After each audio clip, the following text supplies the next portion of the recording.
This originally started as a comedy. I apologize for that. I have since been corrected. My mother enjoyed many things: Mozart, world travel, photography, licorice, but not motherhood. Before meeting my father in an office in New York City, she'd been a free spirit. Leaving her native Germany in 1955 and traveling to America, landing a job, then touring a country which had, until that time, been to her little more than a rumor. Traveling cross-country in a Greyhound bus she could handle. Landing in a strange city with only a suitcase she could handle. But motherhood was a cage. I didn't figure this out all at once.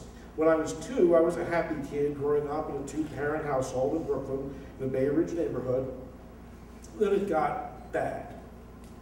My dad worked a 50-hour week in Manhattan, which left me home with Mom. There were lots of rules, some understandable, some bizarre. One of the stranger ones was no leaving a water ring on the furniture.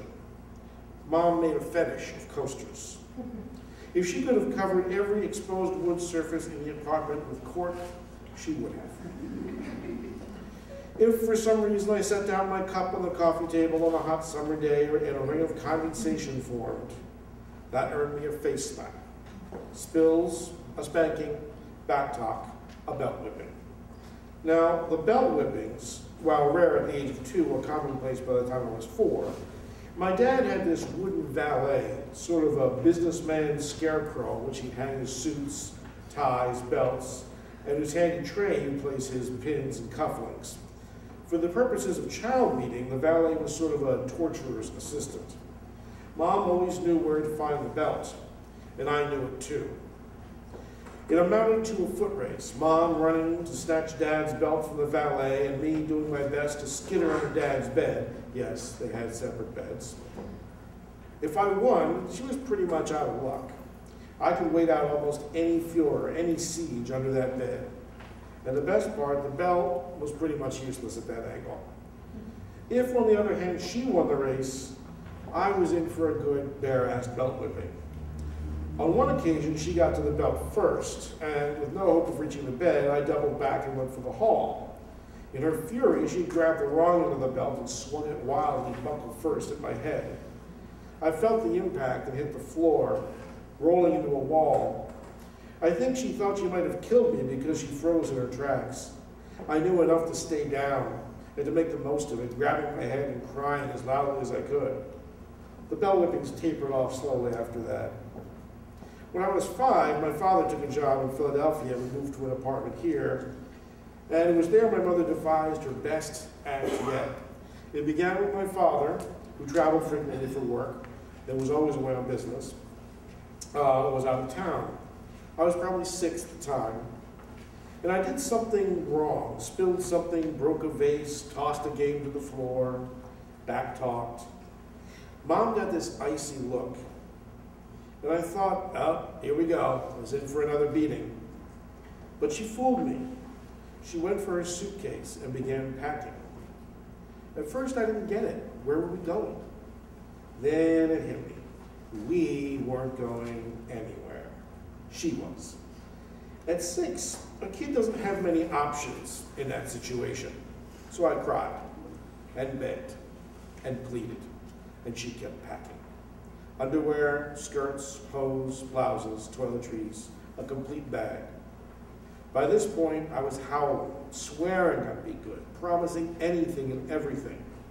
Then she went to the apartment door, unlocked it, and began walking to the elevator. With me wrapped around her ankles, she pushed the down button and waited. The hallway, I remember, was blue and dimly lit. Rows of doors. They all remained closed, despite my screams. Where was anyone? Where were the police? Finally, the elevator arrived, empty. She stood there, staring straight ahead into the empty car, while I sobbed so hard I nearly vomited. Then the door closed. After a moment, Mom walked silently back to the apartment, me running behind, and she locked herself in the bedroom. This scenario was repeated with intervals of several months each time Mom played her part as scripted, always when my dad was away or unreachable. But after a while, I began to realize this was theater. It was her way of saying, I can leave any time I want. I would tell my dad, but his response was, you know your mother, she's high-strung. Try not to aggravate her. I'd rather he have told her, you pull that crap on our kid again and I'll beat you to death. But he never did. So I weathered the insanity. Years passed, I grew up an awkward, chubby, unathletic outcast at school and a pariah at home. My mom's favorite word for me in German was ungeschickt. In English, it translates to hopelessly incompetent. I developed strange defenses. Shaming my mother in public was one. I'd wait until we were out in a crowded market, I'd point at her and laugh for no reason.